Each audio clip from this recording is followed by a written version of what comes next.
میں بہت بے چینی سے صحن میں یہاں سے وہاں جلے پیر کی بلی کی طرح گھوم رہی تھی۔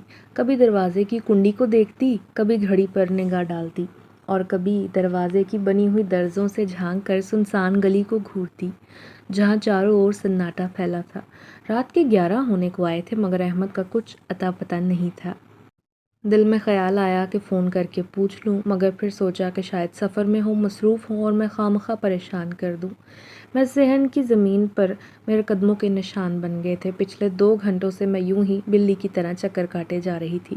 اتنے چکر کاٹ لیے تھے کہ اب پیروں اور ٹانگوں میں درد ہونے لگا تھا۔ ٹانگیں شل ہو رہی تھیں مگر دل تھا کہ بے قرار ہی تھا۔ میری ساس بھی 3 بار دروازے کے پاس آ کر آواز دے گئی تھی، ارے کامچور لڑکی، دروازے کے پاس کھڑی رہ، آئے تو جلدی سے کھول دینا، میرا بچہ نہ جانے کتنی محنت کرتا ہے تمہیں خوش رکھنے کے لیے، اور ایک تم ہو کہ تمہیں آرام کرنے سے فرصت نہیں۔ میں نے دل ہی دل میں کڑتے ہوئے اپنا دوپٹہ ٹھیک کیا اور ان کی بات کا کوئی جواب نہ دیا۔ میں ویسے بھی جانتی تھی میری ساس مجھ سے کبھی خوش نہیں ہوتی۔ ہمیشہ موقع ملتے ہی ان کی یہی نیت ہوتی ہے کہ بہانے بہانے سے اسے ذلیل کروں۔ جب سے میں بیاہ کر آئی تھی شاید ہی کوئی دن گزرا ہو جس دن انہوں نے مجھے پیار سے مخاطب کیا ہو، بس خدمت پہ خدمت اور زبان پر ہمیشہ شکایت۔ اکثر میں چپ رہتی، دل ہی دل میں سوچتی کہ شاید ایک دن ایسا بھی آئے گا جب یہ بزرگ عورت میرے خلوص، خدمت اور صبر کو دیکھ کر مان جائے گی کہ ہاں یہ لڑکی ہمارے بیٹے کے نصیب کی اچھی بہو ہے، مگر وہ دن اب تک نہیں آیا تھا۔ میں تھک ہار کر صحن میں رکھے پرانے سے لکڑی کے پیڑے پر 2 گھڑی سانس لینے کو بیٹھنے ہی والی تھی کہ اچانک سانس پھر سے آ گئی۔ ماتھے پر تیوری چڑھی ہوئی، آنکھوں میں غصہ اور آواز میں پہلے سے زیادہ سختی۔ ارے کیا کر رہی ہے کمبخت، وہ آ گیا تو دروازہ بند ملے گا، پورا دن تو آرام کرتی ہے، اب تیرے سے ذرا بھی انتظار نہیں ہو رہا، صحن میں جا کے کھڑی ہو۔ چپ چاپ میں اٹھ کر دروازے پر کھڑی آ گئی۔ خاموشی ہی بہتر تھی، یہاں کچھ بھی کہنا بیکار تھا۔ دروازے پر تبھی زور زور سے دستک ہونے لگی۔ دل دھڑکنے لگا کہ شاید احمد ہو۔ یہ سوچتے ہی جلدی سے دوپٹہ درست کیا اور دروازہ کھولا، مگر جوں ہی دروازہ کھولا دل دھک سے رہ گیا۔ سامنے احمد نہیں 4 سے 5 اجنبی مرد کھڑے تھے۔ ان کے چہروں پر سنجیدگی اور گھبراہٹ نمایاں تھی۔ ایک نے مجھ سے کہا، بی بی جی ایک طرف ہو جاؤ۔ میں ہکا بکا رہ گئی۔ دل میں عجیب سا خوف سرایت کرنے لگا کہ رات کے اس پہر یہ لوگ کون تھے اور کیوں آئے تھے؟ احمد کہاں تھا؟ میرے کانوں میں دور سے ایمبولینس کے سائرن کی آواز پڑی تو دل زور زور سے بجنے لگا، پاؤں تلے زمین نکلتی محسوس ہوئی، ماتھے پر پسینے کی ننھی بوندیں جھلملانے لگی تھیں۔ دل میں بہت سے وسوسے، خدشے اور بے چینی نے گھیر لیا تھا۔ اتنے میں ایمبولینس کے شور اور ان آدمیوں کے آنے جانے کی آہٹ سے باقی گھر والے بھی جاگ گئے۔ میری ساس اور نند دوڑتی ہوئی باہر آئیں۔ ساس نے آتے ہی پوچھا، کیا ہوا، کون ہے؟ میں بے اختیار آگے بڑھی اور جوں ہی نظروں نے چارپائی پر پڑے وجود کو دیکھا، میری چیخ نکلتے نکلتے رہ گئی۔ اس چارپائی پر احمد کا بے جان وجود پڑا تھا، جسم سفید چادر میں لپٹا ہوا، چہرہ زرد اور آنکھیں موندی ہوئی۔ میرے تو پیروں تلے سے زمین سرک گئی، ایسے لگا آسمان سر پر ٹوٹ پڑا ہے اور میں کسی اندھیری کھائی میں دھکیلی گئی ہوں۔ ان آدمیوں میں سے ایک نے بتایا کہ کھیتوں میں کام کرنے کے دوران کسی زہریلے ناگ نے اسے کاٹ لیا تھا۔ بروقت طب امداد نہ ملنے کے باعث یہ بچ نہ سکا۔ یہ سنتے ہی میری آنکھوں کے سامنے اندھیرا چھا گیا۔ گھر میں کوہرام مچ گیا، عورتیں چلا چلا کر رونے لگیں۔ میری ساس سینہ کو بھی کرنے لگی، میرا تو جیسے دل ہی بند ہو گیا تھا۔ احمد کی محبت، اس کا سہارا، اس کا وجود، جس کی بدولت میں سسرال کی تلخ زبانوں اور ساس کی بدسلوکی سہ رہی تھی، وہ تو مجھ سے ہمیشہ کے لیے چھن گیا تھا۔ میں نے اپنے 2 سال کے معصوم بیٹے کو دیکھا جو صدمے سے سہما ہوا کونے میں کھڑا تھا۔ اس معصوم نے ابھی زندگی کے دکھ سکھ کو سمجھا بھی نہ تھا، باپ کی گود میں وہ کھیلا بھی نہ تھا اور اس پر یتیمی کا داغ لگ گیا۔ میں اپنے بیٹے علی کو سینے سے لگائے صحن کے بیچوں بیچ بیٹھ گئی اور رونے لگی۔ میری آنکھوں کے سامنے وہ تمام خوشگوار پل گزرنے لگے جو میں نے شوہر کے ساتھ گزارے تھے۔ تھوڑی ہی دیر بعد گاؤں کے مولوی صاحب اور رشتہ دار تدفین کا انتظام کرنے لگے۔ میت کو غسل دیا گیا۔ میں بے ہوش ہونے کے قریب تھی۔ جی چاہتا تھا کہ بس یہ سانحہ ایک برا خواب ہو جو ختم ہو جائے اور میرا شوہر ہنستا مسکراتا میرے سامنے آ کھڑا ہو۔ مجھے کہے کہ بس یہ تمہارا امتحان تھا۔ اب امتحان ختم ہوا، مگر حقیقت کی تلخی مجھے بار بار زمین پر گرا رہی تھی۔ تدفین ہوتے ہی لوگ گھروں کو لوٹنے لگے تو میرے سسرالیوں کا رنگ بدل گیا۔ وہی ساس جو احمد کی موجودگی میں بھی مجھے تانے دیتی تھی، اب کھل کر دشمنی پر آ گئی۔ ابھی لوگ مکمل طور پر گھر سے گئے بھی نہ تھے کہ میری ساس دندناتی ہوئی آئی، مجھے بالوں سے پکڑ کر تھپڑ دے مارا اور میں زمین پر جا گری۔ میری نند اور ساس نے مجھے یوں دیکھا اور وہ بالکل بے حس کھڑی تھیں، ان کی آنکھوں میں حقارت موجود تھی۔ میری ساس چیخ کر بولی، منحوس عورت، میرے بچے کو کھا گئی۔ تو نے احمد کی جان لی ہے تو دن رات اس کے سر پر سوار رہتی تھی۔ ارے مرد ذات کی قدر کرنی نہیں آتی تجھے؟ میرے ہونٹ جیسے سل گئے۔ میں خاموش رہی کیونکہ جانتی تھی احمد کے بعد اب میرا یہاں کوئی نہیں۔ یہ در و دیوار اجنبی ہو گئے ہیں۔ جی چاہا بیٹے کو گود میں لے کر کہیں دور بھاگ جاؤں، مگر جاؤں گی کہاں؟ کون سہارا دے گا؟ احمد کے بنا دنیا اجڑ گئی تھی اور میں بے آسرا ہو گئی تھی۔ انہوں نے مجھے بالوں سے پکڑ کر جارحانہ انداز میں پھر سے کھڑا کیا، جس کی وجہ سے میرے سر میں درد کی شدید لہر دوڑ گئی۔ چلاتے ہوئے انہوں نے کہا، گھٹیا لڑکی، میرا بیٹا تیری وجہ سے مرا ہے۔ جب سے تو اس کی زندگی میں آئی ہے تب سے اس کی زندگی میں منحوسیت چھا گئی تھی۔ تو انسان نہیں، ڈائن ہے۔ تیرے سبز قدموں کی وجہ سے میرا بیٹا ہم سے دور ہو گیا۔ میں بہت حیران تھی۔ نفرت تو ان کی اول روز سے تھی میرے لیے، مگر بیٹے کی موت نے اب ان کے حواس بھی چھین لیے تھے۔ میں نے کہا، اماں، میں بھلا اپنے شوہر کو کیوں ماروں گی؟ میں تو ہر لمحہ ان کی سلامتی کی دعائیں کرتی تھی۔ جو بھی ہوا بہت برا ہوا۔ میں تجھے یہاں اپنے بیٹے کی وجہ سے برداشت کر رہی تھی، اب جب میرا شہزادہ بیٹا ہی دنیا میں نہیں رہا تو تجھے بھی کوئی حق نہیں۔ چل اپنی اولاد کو لے اور نکل یہاں سے۔ میں بہت حیران ہوئی کہ ابھی تھوڑی دیر پہلے جنازہ اٹھا ہے اور یہ مجھے گھر سے نکل جانے کا کہہ رہی ہیں، مگر میں جاؤں گی کہاں؟ یہ میرا گھر ہے۔ میری بات سن کر انہوں نے میرا منہ دبوچ لیا۔ خبردار اس گھر کو اپنا کہا، یہ صرف میرا ہے اور یہاں وہی ہوگا جو میں چاہوں گی۔ یہاں جتنے مزے تو نے کرنے تھے میرے بیٹے کی زندگی میں کر لیے، اب بس نکل، دفع ہو جا یہاں سے۔ اس کے بعد میں نے لاکھ منتیں کیں، مگر میری ساس اور نند نے مجھے دھکے دے کر گھر سے بے دخل کر دیا تھا۔ میں بچے کو گود میں اٹھائے گھر کی دہلیز پر زاروں قطار رو رہی تھی۔ سمجھ نہیں آ رہا تھا کیا کروں، کس کے پاس جاؤں۔ میرا تو اس دنیا میں کوئی نہیں تھا، احمد ہی میرا واحد سہارا تھے۔ میرا بچہ بھی میرے ساتھ اتنا ظلم ہوتا دیکھ کر رونے لگا تھا۔ آسمان پر کالے بادل چھائے تھے، یوں لگتا تھا تھوڑی دیر میں بارش شروع ہو جائے گی۔ میں وہاں سے اٹھنے ہی والی تھی کہ اپنے قریب ایک خطرناک کتے کو زبان نکالے بیٹھ کر دیکھ کر ڈر گئی۔ اچانک سے اس کتے کو نہ جانے کیا ہوا، وہ بھیانک انداز میں بھونکنے لگا۔ میں ڈر کے مارے بھاگی اور تبھی موسلادھار بارش برسنے لگی جس نے لمحوں میں مجھے اور علی کو بھگو ڈالا۔ میں نے بچے کو اپنی چادر میں ڈھانپا ہوا تھا، اپنے بچے کی جان اس کتے سے بچانے کی خاطر اندھا دھند بھاگتی جا رہی تھی، مگر مجھے نہیں پتا تھا یہ راستہ کس طرف جاتا ہے۔ میں تو صرف ایک محفوظ چھت کی تلاش میں تھی۔ بہت دیر بعد مجھے اس کے بھونکنے کی آواز آنا بند ہوئی۔ میں نے گرد و نواح کا جائزہ لیا۔ یہ سنسان علاقہ تھا جہاں آبادی کا دور دور تک نام و نشان نہیں تھا، نہ مجھے کوئی گھر دکھائی دیا۔ ایک پل کو تو بہت خوف آیا کہ یہاں کوئی پراسرار آسیب زدہ جگہ ہی نہ ہو۔ ابھی ڈری ہوئی آس پاس دیکھ رہی تھی کہ جھونپڑی پر نظر پڑی جو کہ بوسیدہ اور خستہ حال تھی، مگر جو بھی تھا مجھے تو بس ایک چھت درکار تھی۔ اللہ کا نام لے کر میں جھونپڑی میں داخل ہوئی۔ وہاں پہلے سے ہی پھٹی پرانی چٹائی موجود تھی جس پر میں نے بیٹے کو لٹایا۔ بیٹا بہت رو رہا تھا۔ میں نے اس کا لال چہرہ دیکھا تو سمجھ گئی کہ اسے سخت بخار نے آن گھیرا ہے۔ اس نے کچھ نہیں کھایا تھا، میں بھی کل سے بھوکی تھی۔ جھگی کی حالت کو دیکھا تو یوں لگا وہاں کوئی طوفان آیا تھا۔ ہر شے اتھل پتھل تھی، بکھری پڑی تھی۔ چادر کو دیکھا وہ بھی گیلی تھی۔ میں اس کو اپنے بیٹے پر نہیں دے سکتی تھی۔ جھگی میں قدرے کونے میں سیاہ کپڑا دکھائی دیا۔ میں نے بچے کو اڑا دیا جس سے وہ تھوڑی ہی دیر میں پرسکون ہو گیا۔ ابھی تو وہ بخار کے باعث بلک رہا تھا۔ مجھے حیرت نے آن گھیرا اور ابھی کچھ ہی لمحات میں سو گیا۔ میں وہیں چپ چاپ بیٹھ گئی، نیند آنکھوں سے دور تھی۔ مجھے اس جگہ سے جلد از جلد نکل جانا چاہیے تھا کیونکہ یہاں میں اور علی کسی طور محفوظ نہیں تھے۔ اگر کسی عیاش اور آوارہ انسان کی ہم پر نگاہ پڑ گئی تو میں کیسے اپنی جان بچاؤں گی؟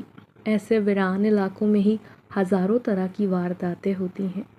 میرے ذہن میں بے شمار وسوسے تھے۔ اچانک میں نے دیکھا جس جگہ سے میں نے وہ کالا کپڑا اٹھایا تھا وہاں کچھ غیر معمولی تھا۔ میں جلدی سے اٹھی، پاس جا کر دیکھا تو وہ ایک ڈھکن تھا۔ یوں لگتا تھا جیسے اس جگہ کسی نے کوئی خفیہ چیز چھپا رکھی ہو۔ پہلے تو میں نے سوچا کہ مجھے نہیں دیکھنا چاہیے، مگر پھر تجسس کے ہاتھوں وہ ڈھکن پورا زور لگا کر اٹھایا۔ اندر چھوٹا سا گڑھا تھا۔ تب اکثر خیال آیا کہ لوگ اپنی قیمتی چیزیں ایسے ہی گڑھے کھود کر چھپا دیتے ہیں، مگر جب ہاتھ مار کر ٹٹول کر دیکھا تو اس گڑھے میں بھورے رنگ کی پوٹلی تھی جو کہ بہت بھاری تھی۔ پوٹلی کھولی تو آنکھیں پھٹی کی پھٹی رہ گئیں، کیونکہ اس میں میرا نام سکینہ ہے۔ میں اپنے والدین کی اکلوتی بیٹی ہوں۔ اماں کا انتقال پیدائش کے وقت ہو گیا، بدقسمتی سے۔ ابا اماں کو بہت چاہتے تھے، ان کی وفات کے بعد میری طرف دیکھنا تک گوارا نہ کیا، کیونکہ ان کو لگتا تھا اماں میری وجہ سے مری ہیں۔ خاندان والے دوسری شادی کا اصرار کرنے لگے، کیونکہ میں بہت کم عمر تھی، میری پرورش ابا اکیلے نہ کر سکتے تھے۔ پہلے تو انہوں نے ٹال مٹول سے کام لیا، مگر پھر آخرکار وہ بھی مان گئے، کیونکہ وہ میری شکل نہ دیکھتے تھے۔ بیوی کے آنے سے وہ اس ذمہ داری سے بھی فارغ ہو گئے، مگر سوتیلی ماں نے مجھے کبھی بیٹی نہ سمجھا۔ وہ ہر وقت مجھے ڈانٹتی، چھوٹی سی عمر میں ہی میرے چھوٹے چھوٹے ہاتھوں سے بہت سارے کام وہ لیتی، گھر کو دھلواتی، صحن میں جھاڑو لگواتی، گندے برتن دھلواتی، اور اگر کبھی خدا نخواستہ مجھ سے کوئی نقصان ہو جاتا، کچھ ٹوٹ جاتا تو وہ بہت ڈانٹتی، مگر ابا کے سامنے وہ اچھا انسان بننے کا اتنا ناٹک کرتی۔ آس پڑوس کے لوگ بھی یہی سمجھتے تھے کہ میری سوتیلی ماں مجھ سے خوب پیار کرتی ہے۔ کچھ عرصے بعد ان کا اپنا بیٹا اور بیٹی پیدا ہوئی تو وہ انہیں بہت پیار کرتی۔ ابا بھی ان کے لاڈ اٹھاتے اور انہیں گلے سے لگا کر رکھتے۔ یہ دیکھ کر میں روتی تھی کہ اماں کو میں نے تو نہیں مارا تھا۔ زندگی اور موت کا اختیار تو رب کے پاس ہے، وہ جسے چاہے زندگی دے اور جسے چاہے اپنے پاس بلا لے۔ ابا گاؤں کے سرکاری اسکول میں معمولی کلرک کے عہدے پر فائز تھے۔ ان کی تنخواہ سے گھر کا خرچہ بہت مشکل سے چلتا۔ پھر جب میں کچھ بڑی ہوئی تو اماں نے مجھے دوسرے گھروں میں صفائی ستھرائی کے کام پر لگا دیا تھا۔ میں علاقے کے کچھ گھروں میں جھاڑو پوچھا کرتی، برتن دھوتی۔ ایک بار میں ایک گھر میں جھاڑو لگا رہی تھی کہ میرے پاس وہاں کی مالکن کا بیٹا آیا، جس کا نام احمد تھا۔ اس وقت مالکن گھر پر تھی۔ مجھے حیرت ہوئی، کیونکہ یہ تو شریف لڑکا ہے۔ آج تک میں نے اس کی نظروں میں کچھ بھی ایسا ویسا محسوس نہیں کیا، مگر اس نے کہا، سکینہ آپ اگر مجھے غلط نہ سمجھے، میں بس یہ کہنا چاہتا ہوں کہ میں آپ سے شادی کرنا چاہتا ہوں۔ کیا آپ مجھ سے شادی کریں گی؟ یہ سن کر میں تو صدمے کا شکار ہو گئی کہ بھلا یہ مالکن کا بیٹا مجھ سے شادی کیوں کرنا چاہتا تھا؟ میں تو ان کے گھر کی معمولی ملازمہ تھی، مگر جب اس کی آنکھوں میں جھانکا تو چپ ہو گئی۔ وہاں مجھے عزت و احترام دونوں نظر آئے۔ بچپن سے لے کر اب تک اپنے گھر والوں کی نفرت اور حقارت ہی میں دیکھتی آ رہی تھی۔ سب لوگ مجھے سبز قدم کہتے تھے۔ اب احمد نے اتنے خلوص سے رشتے کا بولا تو میں نے کچھ دن سوچ کر رضامندی دے دی۔ احمد نے مجھے کہا تھا کہ میری اماں اس رشتے پر راضی نہیں، مگر یقین رکھو جب تک میں تمہارے ساتھ ہوں تم پر آنچ نہیں آنے دوں گا۔ اور پھر وہی ہوا۔ جب اس کی والدہ کو پتہ چلا تو انہوں نے خوب ہنگامہ کیا، اور دوسری طرف میرے گھر میں بھی یہی ہوا۔ پھر احمد کی ضد اور میرے حامی بھرنے کی وجہ سے ابا نے کہا، ٹھیک ہے کر لو یہ شادی، مگر ایک بات یاد رکھنا سکینہ، شادی کے بعد تمہارا مجھ سے اور اس گھر سے کوئی تعلق نہیں۔ تم میرے لیے مر گئی ہو، آئندہ اس دہلیز پر مت آنا۔ مجھے دکھ تو ہوا، مگر ابا نے تو بچپن سے لے کر آج تک مجھے مردہ ہی خیال کیا۔ پھر اسی ہفتے میں احمد سے بیاہ کر اس کے گھر گئی۔ شادی کے اگلے دن میری ساس مجھے طعنے دینے لگی کہ چل گھر کی صفائی شروع کر، میرے بیٹے سے شادی کر کے یہ نہ سمجھنا کہ تو اس گھر کی مالکن بن گئی ہے۔ میرے لیے تو ہمیشہ نوکرانی ہی رہے گی، جو چند 100 روپے کی خاطر یہاں کام کرنے آتی تھی اور میرے معصوم بچے پر ڈورے ڈال کر اس سے شادی کر لی۔ میں کہتی کہ میں نے ڈورے نہیں ڈالے، احمد نے خود مجھ سے شادی کا کہا تھا، مگر وہ کہتی کہ بند کر اپنی بکواس، اچھی طرح جانتی ہوں تو جیسی لڑکیوں کو پہلے اپنی ادائیں دکھا کر اسی طرح لڑکوں کو پھانستی ہے۔ ارے سب جانتی ہوں، تجھے تو تیرا سگا باپ بھی منہ نہیں لگاتا، اسی لیے تو نے یہاں ہاتھ مارنے کا سوچا، مگر یاد رکھ لڑکی جب تک میں زندہ ہوں تجھے کبھی اس گھر پر راج نہیں کرنے دوں گی، یہاں صرف میری چلتی ہے۔ اپنی ساس کی ایسی باتیں سن کر میں چپ ہو جاتی کیونکہ میں نہیں چاہتی تھی کہ مزید بدمزگی ہو۔ اب جو بھی تھا یہ گھر ہی میرا ٹھکانہ تھا، میں ان کے ساتھ اچھے سے پیش آتی۔ مجھے امید تھی کہ میں جلد ہی اپنی اپنائیت اور خدمت سے ان لوگوں کا دل جیت لوں گی، مگر یوں ہی عرصہ گزرتا رہا اور میں نے ایک خوبصورت بیٹے کو جنم دیا جس کا نام ہم نے علی رکھا تھا۔ مجھے لگا تھا ساس پوتے کا منہ دیکھ کر ہی مجھے قبول کر لیں گی، مگر یہ میری بہت بڑی غلط فہمی ثابت ہوئی۔ انہوں نے علی کو ایک دفعہ بھی گود میں نہیں اٹھایا تھا کیونکہ انہیں لگتا تھا وہ میری اولاد تھا تو مجھ جیسا ہوگا۔ پھر جب وہ 2 سال کا ہوا تو مجھ پر قیامت ٹوٹ پڑی۔ میرا شوہر احمد جو کہ کھیتوں میں کام کرتا تھا، وہاں ایک رات اسے زہریلے سانپ نے کاٹ لیا جس کی وجہ سے وہ اسی وقت انتقال کر گیا۔ میری ساس نے تو مجھے اور علی کو احمد کے جنازے کے فوراً بعد گھر سے دھکا دے کر نکال دیا تھا۔ میں لاکھ گڑ گڑائی کہ ایسا نہ کریں، مگر انہوں نے صفاقی کی انتہا کرتے ہوئے میرے چہرے پر دروازہ بند کیا۔ اب میں خستہ حال جھونپڑی میں بیٹھی اپنی قسمت پر غور کر رہی تھی اور اپنی دکھوں سے بھری زندگی کے بارے میں ہی سوچ رہی تھی، جہاں مجھے احمد کی شکل میں محبت کرنے والا بھرپور ہمسفر ملا، مگر وہ بھی قسمت نے مجھ سے چھین لیا تھا اور اب ایک بار پھر سے مجھ پر منحوس ہونے کا ٹھپا لگ چکا تھا۔ میں احمد سے ہمیشہ کے لیے بچھڑ جانے پر زاروں قطار رو رہی تھی۔ جھونپڑی کو دیکھ کر اندازہ ہو رہا تھا کہ یہاں کافی عرصے سے کسی نے قدم نہیں رکھا۔ ایسا لگتا تھا یہاں کوئی تباہی ہوئی ہے جس سے بچنے کی خاطر جھونپڑی میں رہنے والا شخص یہاں سے بھاگ گیا اور جاتے وقت یہ اپنی قیمتی پوٹلی نکالنا بھول گیا۔ پوٹلی کھول کر دیکھا تو اس میں کچھ چمکیلے پتھر تھے۔ پتھروں کو دیکھ کر لگتا تھا کہ یہ ہرگز عام نہیں۔ اسی دوران جھونپڑی کی دہلیز پر کچھ آہٹ محسوس ہوئی۔ ذرا میں نے اٹھ کر دیکھا تو جھونپڑی سے تھوڑے ہی فاصلے پر 4-5 آوارہ عیاش لڑکوں کا گروہ چلتا ہوا آ رہا تھا۔ وہ نشے میں دھت تھے۔ میں خوفزدہ ہو گئی، بچے کو گود میں اٹھایا اور خود سے کہا، سکینہ تجھے جلد سے جلد یہاں سے بھاگ جانا ہوگا۔ اگر خدا نخواستہ ان کی نظر تجھ پر پڑی تو خود کو نہیں بچا پائے گی۔ وہ ہٹے کٹے 5 لوگ ہیں جبکہ تو اکیلی۔ میں وہاں سے فرار ہونے ہی والی تھی کہ مجھے پوٹلی کا خیال آیا۔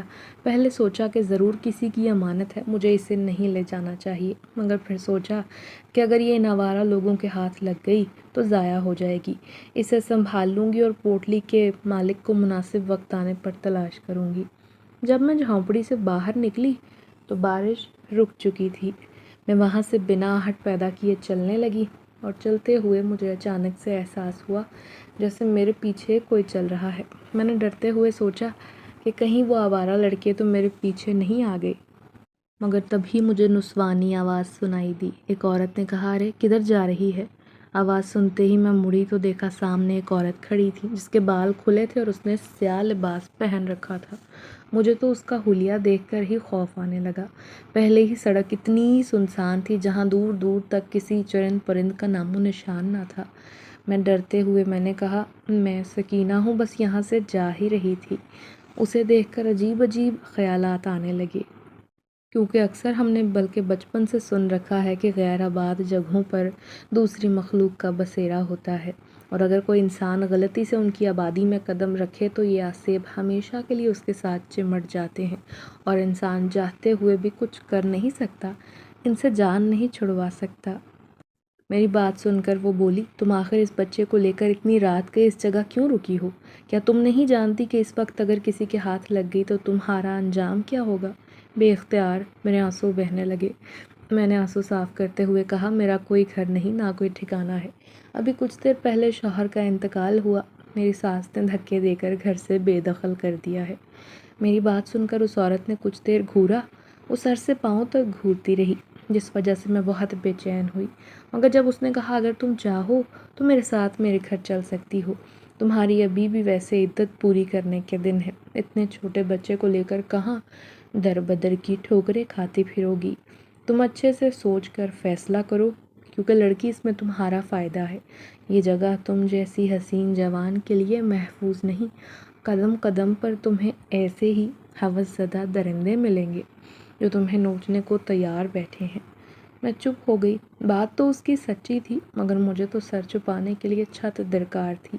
دوسرا عدت مجھے کسی پردے والی چار دیواری میں پوری کرنی تھی۔ میں نے اپنے معصوم بچے کو دیکھا جو بھوک اور بخار کی وجہ سے کملا گیا تھا، اسی لیے تھوڑی دیر سوچ کر اس عورت کے ساتھ جانے پر راضی ہو گئی۔ اس کا کہنا تھا کہ اس کا نام رقیہ ہے۔ چلتے چلتے وہ مجھے لے کر ایک بہت بڑی حویلی کے سامنے جا رکی۔ مجھے یقین ہی نہ آیا کہ وہ اتنی عالی شان حویلی کی مالکن تھی۔ حلیہ تو بڑا پراسرار تھا۔ میں نے غور سے حویلی کو دیکھا جس کی دیواروں سے وحشت ٹپک رہی تھی، ہر جگہ ویرانی کا راج تھا۔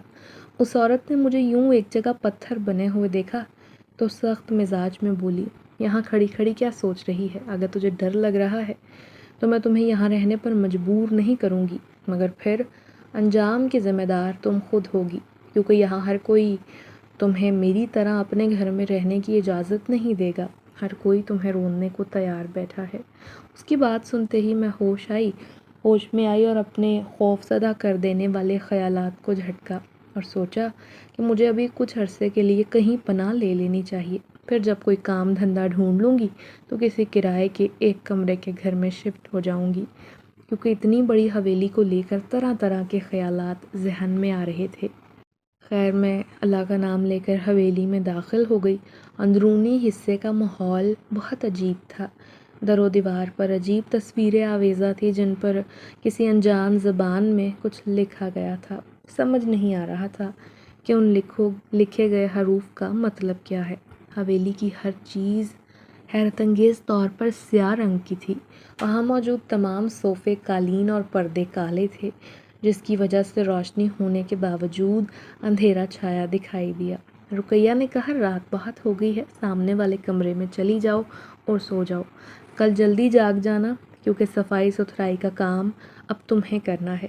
اس کے بدلے میں تمہیں حویلی میں رہنے کی جگہ اور کھانے کو 2 وقت کی روٹی میں دے دیا کروں گی۔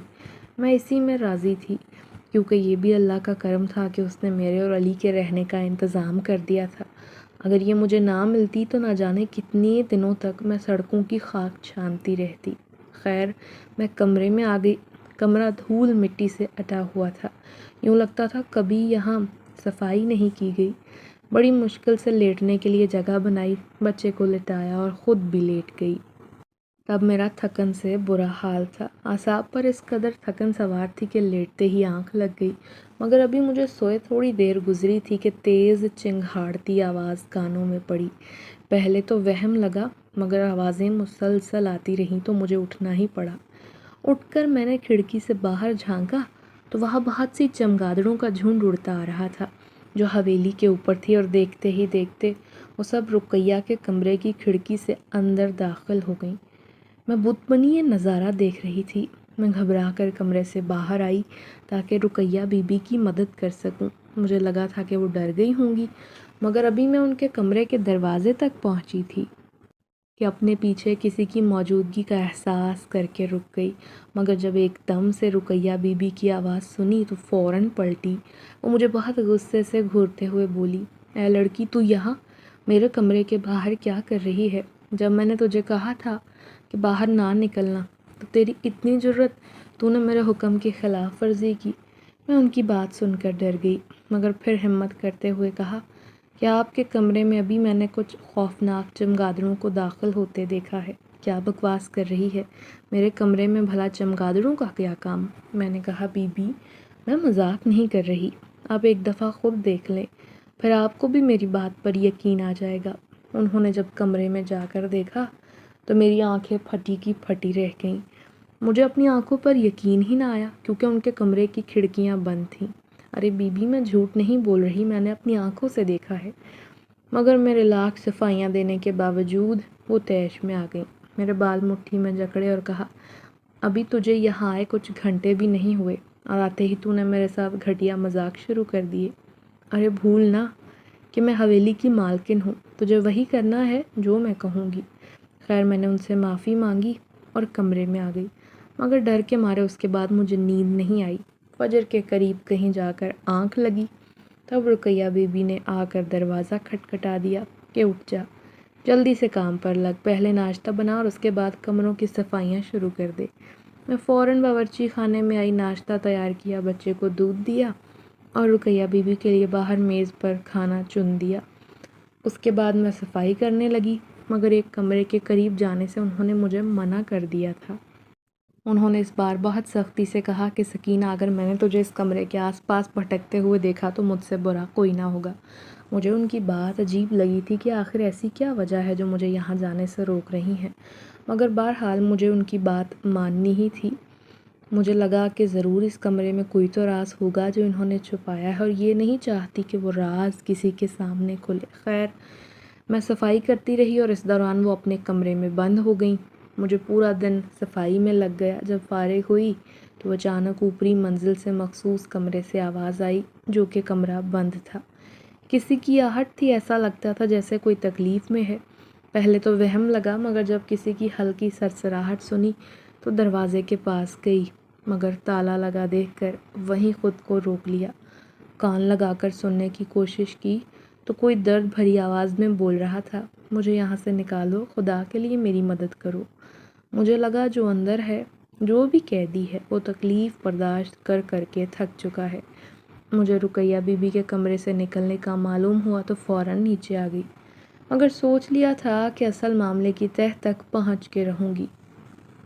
اس شخص کی درد بھری پکار سن کر خاطر خواہ اندازہ ہو رہا تھا جیسے وہ سالوں سے یہاں قید ہے اور اس انتظار میں ہے کہ کوئی تو آئے گا جو اس کی مدد کرے گا۔ میں وہاں سے نیچے آئی تو رقیہ بیوی نے کہا، اے لڑکی، باہر باغیچے میں جا کر جھاڑو لگا۔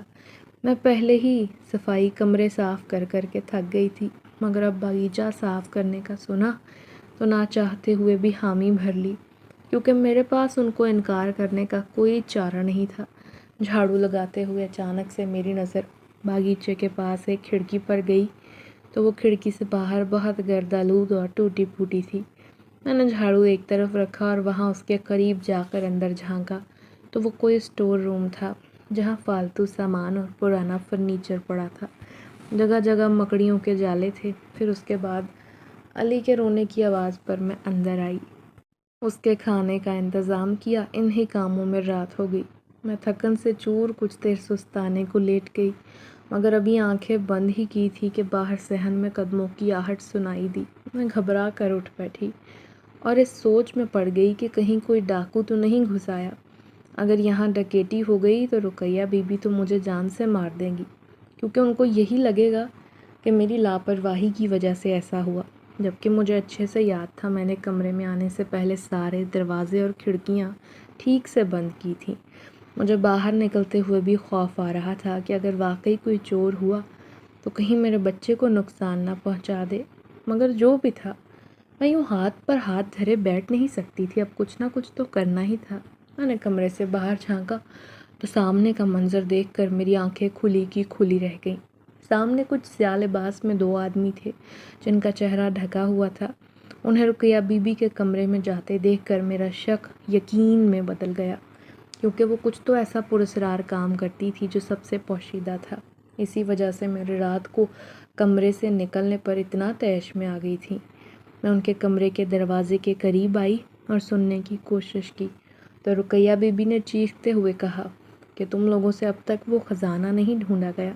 کتنے سال ہو گئے ہیں تم لوگوں کو میں نے ایک کام دے رکھا ہے، مگر مجال ہے جو تم میں سے کوئی ایک بھی کسی کام کا ہو۔ میری بات غور سے سنو، اگر مجھے وہ خزانہ نہ ملا تو میرے ہاتھوں سے یہ حویلی اور باقی طاقتیں چھین لی جائیں گی۔ تم لوگوں کو کچھ بھی کر کے جلدی کرنی ہوگی۔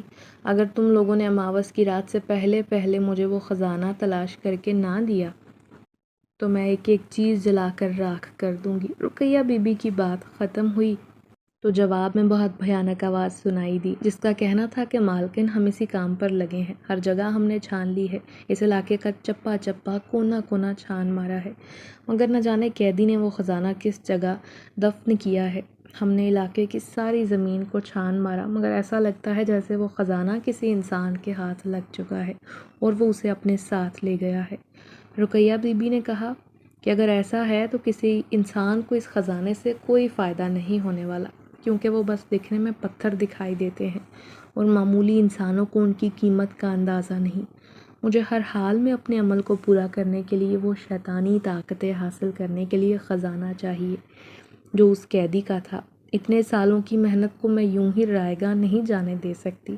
اب تو میں اس عمل کے لیے بلی چڑھانے کا انتظام بھی کر چکی ہوں۔ 2 دن ہیں تم لوگوں کے پاس۔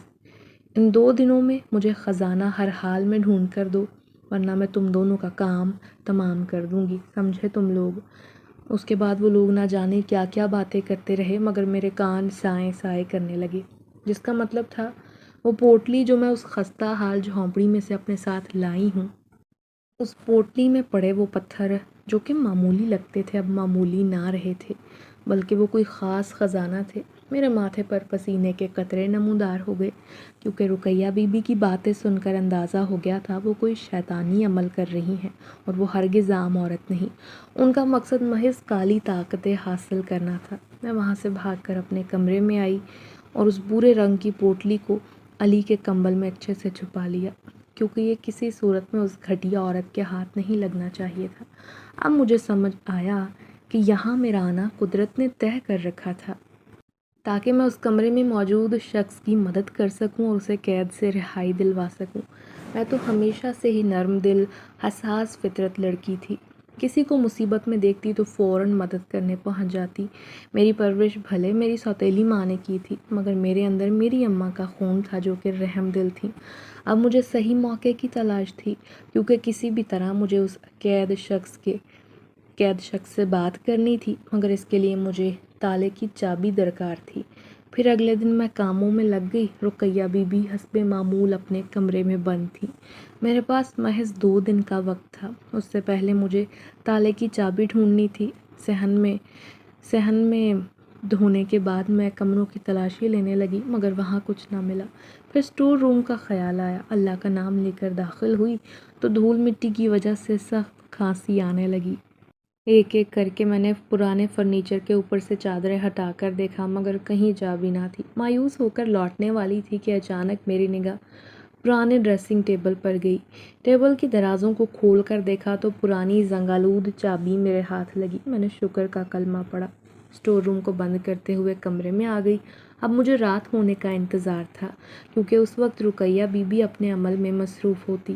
میں نے سارے کام نمٹا کر آہستہ سے جب باہر آئی، رقیہ بی بی کے کمرے سے عجیب و غریب آواز میں چیخیں سن کر میرا تو دل بیٹھنے لگا۔ شاید وہ کوئی جنتر منتر پڑھ رہی تھیں۔ میں پھونک پھونک کر قدم رکھتی ہوئی اوپری منزل پر آ گئی، بنا آہٹ پیدا کیے تالے کو کھولا اور کمرے میں داخل ہوئی۔ اندر داخل ہوتے ہی مجھے شدید گھٹن نے آن گھیرا۔ یوں لگتا تھا سالوں سے یہ دروازہ نہیں کھولا گیا۔ اللہ جانے اس قیدی کا کیا حال ہوا ہوگا۔ مجھے کونے سے کسی کی تکلیف سے بھرپور آواز آئی کہ کون ہے یہاں، مجھے نکالو۔ میں نے جلدی سے کمرے کی بتی جلائی تو سامنے لمبے چوڑے آدمی کو زخموں سے چور حالت میں گھرے ہوئے پایا۔ اتنا حسین مرد دیکھ کر میں دنگ رہ گئی تھی۔ وہ تو کوئی یونانی دیوتا لگتا تھا حسن کے لحاظ سے، جو کہ ہرگز اس دنیا کا باسی معلوم نہ ہوتا تھا۔ میں نے کہا، آپ کو یہاں رقیہ بی بی نے بند کیوں کیا ہے؟ آپ کی ان سے کوئی دشمنی ہے کیا؟ تو وہ بولا، وہ عورت بہت مکار ہے، پیسے اور طاقت کی ہوس میں اندھی ہو چکی ہے، اور اس کے لیے وہ کسی بھی حد تک جا سکتی ہے۔ وہ میری پراسرار طاقتوں کو حاصل کرنا چاہتی ہے، اسی لیے وہ میرے چھپائے ہوئے خزانے کو تلاش کر رہی ہے۔ لیکن اگر ایک بار وہ اس کے ہاتھ لگ گیا تو میں مکمل طور پر اس کے وش میں ہو جاؤں گا۔ وہ مجھے جادوئی عمل سے مار دے گی۔ میں نے اس آدمی سے کہا کہ آپ کے پاس یہ ساری پراسرار طاقتیں کہاں سے آئی ہیں؟ کیا آپ بھی ہماری طرح ایک عام انسان ہے؟ فی الحال میں تمہیں اپنی حقیقت نہیں بتا سکتا لڑکی۔ مجھے جلد از جلد یہاں سے نکلنا ہوگا، کیونکہ اپنا خزانہ لے کر مجھے عمل شروع کرنا ہے، مگر تمہیں بھی یہاں سے لے کر جاؤں گا، کیونکہ وہ صفاک عورت تمہیں جان سے مارنے کا ارادہ کیے ہوئے ہے، بلکہ وہ تو تمہاری بلی چڑھانے کا سوچ بیٹھی ہے۔ اسی مقصد کے لیے تو تمہیں وہ یہاں لائی تھی۔ یہ سن کر میرا تو چہرہ لٹھے کی طرح سفید پڑ گیا۔ ایسا کیسے ممکن ہے؟ ارے یہ سچ ہے، اور میں سب جانتا ہوں۔ ابھی مزید باتیں مناسب وقت آنے پر ہوں گی۔ صبح ہونے سے پہلے مجھے حویلی سے نکلنا ہے۔ تم وہ خزانہ کمرے سے لے کر سیدھی چمن میں پہنچو۔ میں اس کی بات بہت دھیان سے سن رہی تھی۔ آپ کو کیسے پتہ چلا کہ وہ خزانہ میرے پاس ہے؟ ارے گھبراؤ مت، مجھ سے تمہیں کوئی نقصان نہیں پہنچ سکتا۔ صحیح وقت آنے پر سب بتا دوں گا تمہیں۔ مگر ابھی ہمیں جلدی کرنی ہوگی۔ یہ کہہ کر وہ کمرے کے دروازے سے نکلا۔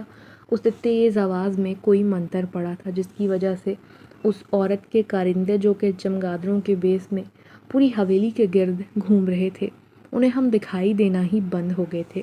میں نے گود میں علی کو اٹھایا اور خزانے کی پوٹلی لیتی ہوئی میں وہاں سے نکل گئی۔ وہاں سے بھاگتے ہوئے وہ پراسرار شخص مجھے ایک پہاڑی مقام پر لے آیا۔ ایسا لگتا تھا کہ بہت سے لوگ ہمارا پیچھا کر رہے ہیں۔ اس قیدی شخص نے تھوڑی دیر بعد کہا کہ رقیہ کے چیلوں نے ہماری آہٹ محسوس کر لی تھی۔ بھلے ہم انہیں نظر نہیں آئے مگر بھاگنے کی وجہ سے قدموں کی آواز وہ سن چکے ہیں اور اب وہ ہمارے ہی پیچھے ہیں۔ ہمیں جلد از جلد کوئی ٹھکانہ دیکھ کر چھپنا پڑے گا۔ میں خوف کے مارے تھر تھر کانپتی جا رہی تھی کیونکہ اگر آج رقیہ کے ہاتھ لگ جاتی تو ہم دونوں مارے جاتے۔ وہ قیدی شخص زخمی حالت میں ہونے کے باوجود بہت مضبوطی سے مجھے تھام کر بھاگ رہا تھا اور آخرکار ایک خفیہ غار میں داخل ہو گیا۔ وہاں جانے کے بعد اس نے کہا کہ وہ خزانہ مجھے دے دو۔ میں نے اس بات میں سر ہلایا اور پوٹلی میں نے اس شخص کو تھما دی تھی۔ اس نے فوراً اس میں سے سارے پتھر نکالے اور انہیں ایک دائرے کی صورت میں زمین پر ترتیب سے رکھا۔ اس کے بعد بولا، مجھے عمل کرنے کے لیے لکڑیاں درکار ہیں، تم یہیں بیٹھو آرام سے، میں لکڑیاں لے کر آتا ہوں۔ یہ کہہ کر وہ چلا گیا۔ اس کے جاتے ہی مجھے بہت گھبراہٹ ہونے لگی کیونکہ مجھے اپنے پیچھے کسی کا سایہ محسوس ہو رہا تھا۔ ابھی میں پیچھے مڑ کر دیکھتی کہ کسی نے مجھے بالوں سے بے دردی سے پکڑا اور غار سے نکالنے لگا۔ میں چلاتی ہوئی قیدی کو پکارنے لگی کیونکہ کوئی کالا سایہ مجھے گھسیٹ کر کہیں لے جا رہا تھا۔ خوف کے مارے میں رونے لگی۔ مجھے تو یہی آثار نظر آ رہے تھے کہ رقیہ بی بی کے یہ آسیب زدہ سائے مجھے جان سے مار ڈالیں گے۔ مگر ابھی وہ مجھے غار سے باہر لائے تھے کہ وہ شخص جیسے کسی فرشتے کی طرح میری مدد کو پہنچ گیا۔ اس نے ایک جھٹکے میں کالے بھیانک سایوں کو جلا کر بھسم کر ڈالا اور میں اس کی پراسرار طاقت دیکھ کر سمجھ گئی تھی کہ یہ ہرگز کوئی عام انسان نہیں بلکہ کوئی پراسرار مخلوق تھی۔ اس کی آنکھیں اس وقت لال انگارہ ہو گئی تھیں۔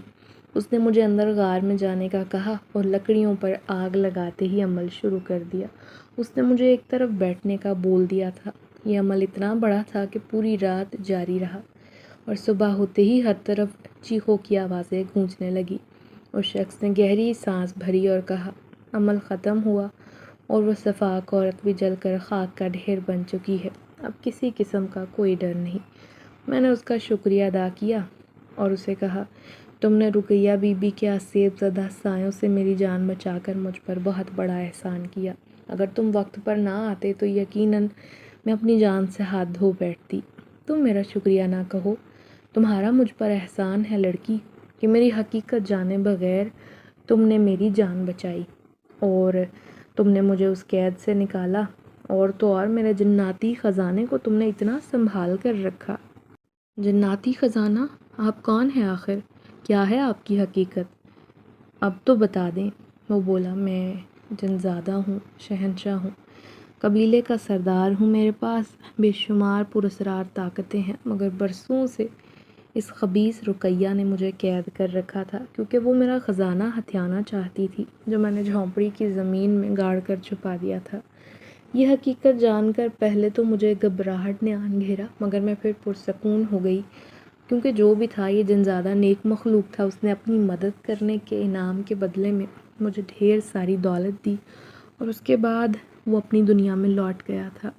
میں نے شہر میں اپنے لیے مناسب مکان خریدا اور اپنے بیٹے کے ساتھ وہاں جا کر پرسکون اور کامیاب خوشحال زندگی کی شروعات نئے سرے سے کی۔